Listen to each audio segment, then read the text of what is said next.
Hello बच्चों, चलिए प्रश्न को देखते हैं। प्रश्न है, निम्न अभिक्रिया में सल्फ्यूरिक अम्ल किस रूप में कार्य करता है। तो बच्चों हमें यहाँ पर अभिक्रिया दी गई है 2Ag plus 2H2SO4 gives Ag2SO4 plus 2H2O plus SO2। तो बच्चों यहाँ पर हमें चार विकल्प दिए गए हैं। तो चलिए बच्चों इस प्रश्न की मुख्य अवधारणा की बात करें। यहाँ पर मुख्य अवधारणा,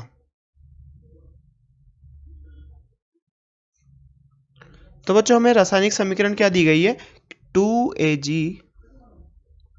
प्लस 2H2SO4 गिव्स बच्चों Ag2SO4 plus 2H2O plus SO2।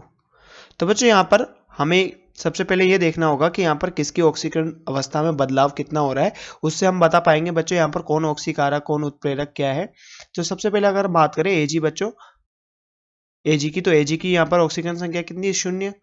बच्चों हाइड्रोजन की यहाँ पर +1, सल्फर की बच्चों हम यहाँ पर x मान लेते हैं और ऑक्सीजन की -2। तो यहाँ से सल्फर का मान कितना निकल के आएगा बच्चों, नियत पर 2 × 1 प्लस x प्लस 4 × -2 बराबर 0। तो यहाँ से बच्चों x का मान कितना निकल के आएगा, प्लस का 6। तो यहाँ पर सल्फर की ऑक्सीकरण संख्या कितनी हुई, +6। अब बच्चों यहाँ पर बात करें Ag की +1 और सल्फर की हमने सल्फेट में निकाली, कितनी होती है बच्चों, +6 और यहाँ -2। और बच्चों यहाँ पर कितनी होगी, हाइड्रोजन की +1 ऑक्सीजन की -2। अब यहाँ पर अगर हम बात करें किसकी, ऑक्सीकरण संख्या सल्फर की, तो यहाँ पर x प्लस 2 × -2 बराबर 4। तो बच्चों x का मान यहाँ से कितना निकल के बच्चों बराबर 0। तो यहाँ x का मान कितना निकल के आता है, 4। तो बच्चों यहाँ पर सल्फर की ऑक्सीकरण संख्या कितनी होगी, 4 होगी। तो बच्चों यहाँ पर हम देख सकते हैं कि बच्चों ऑक्सीजन मतलब यहाँ पर Ag की बात करें तो बच्चों Ag की ऑक्सीजन संख्या 0 से कहाँ पर जा रही है, 0 से +1 में, यानी बच्चों यहाँ पर इसका क्या हो रहा है, ऑक्सीकरण हो रहा है। और यदि बच्चों इसका यहाँ पर ऑक्सीकरण हो रहा है तो यहाँ पर किसकी भांति कार्य करेगा, ये अपचायक की भांति कार्य करेगा, अपचायक। तो ये क्या होगा यहाँ पर Ag अपचायक होगा। अब बच्चे अपचायक क्या करता है, अपचायक स्वयं का तो ऑक्सीकरण कराते हैं, स्वयं का ऑक्सीकरण और बच्चे दूसरे यौगिकों का ये क्या कराते हैं, अपचयन कराते हैं, दूसरे यौगिकों का अपचयन। अब बच्चों यहां पर बात करें किसकी, सल्फर H2SO4 में सल्फर की, तो बच्चों ये H2SO4 है, इसमें बच्चों सल्फर कहां से जा रहा है, सल्फर +6 से +4 में जा रहा है। तो बच्चों यहां पर इसका क्या हो रहा है, अपचयन हो रहा है, अपचयन। अब बच्चों अगर यहां पर इसका अपचयन हो रहा है, अपचयन, तो यहां पर सल्फर क्या होगा बच्चों, H2SO4 क्या होगा, H2SO4 ऑक्सीकारक। क्योंकि बच्चों जो ऑक्सीकारक होते हैं, ऑक्सीकारक स्वयं का क्या कराते हैं बच्चों, अपचयन कराते हैं, स्वयं का अपचयन।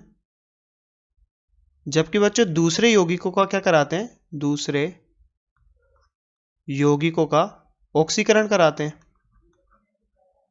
यौगिकों का ऑक्सीकरण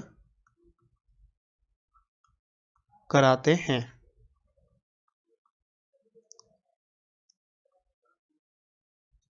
या फिर दूसरे यौगिकों का ऑक्सीकरण करते हैं। तो बच्चों यहां पर देखिए H2SO4 क्या करता है, H2SO4 Ag को किसमें, Ag प्लस में ऑक्सीकृत कर रहा है बच्चों। तो यहां पर ये किसकी भांति कार्य करेगा, ऑक्सीकारक, ऑक्सीकारक की भांति कार्य कर रहा है।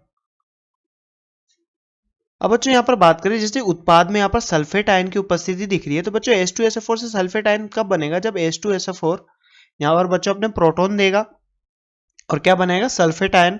तभी बच्चों सल्फेट आयन यहां पर किससे जुड़ेंगे,2Ag प्लस सल्फेट आयन जुड़ के बच्चों यहां पर क्या बनाएंगे, Ag2SO4। तो बच्चों यहां पर बात करें H2SO4 जब प्रोटॉन देगा तो ये किसकी भांति कार्य करेगा बच्चों, अम्ल की भांति। क्योंकि बच्चों सल्फेट आयन तभी बन सकता है जब यहां पर प्रोटॉन यहाँ पर ये दे, H2SO4 क्या दे, प्रोटॉन दे। जब बच्चों H2SO4 प्रोटॉन देगा तो ये अम्ल की भांति भी कार्य करेगा।